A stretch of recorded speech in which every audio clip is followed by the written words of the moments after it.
மனநலம் பாதிக்கப்பட்டவர்களை ஒதுக்காமல் சகோதரத்துவத்துடன் பார்த்துக் கொள்ள வேண்டும் என தமிழக ஆளுநர் RN ரவி தெரிவித்துள்ளார்.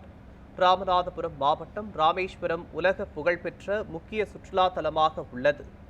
இங்கு மனநலம் பாதிக்கப்பட்டவர்களை பராமரிக்க முடியாமல் ராமேஸ்வரம் நகர்ப்பகுதியில் விட்டு உறவினர்கள் விட்டு செல்கின்றனர்.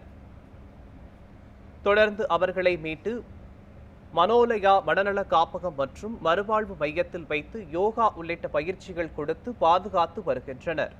இந்நிலையில் மறுவாழ்வு மையத்தில் போதிய கட்டிட வசதி இல்லாத நிலையில் ஆளுநர் RN ரவி புதிய கட்டிடங்கள் கட்டுவதற்கு நிதியுதவி அளித்துள்ளார்.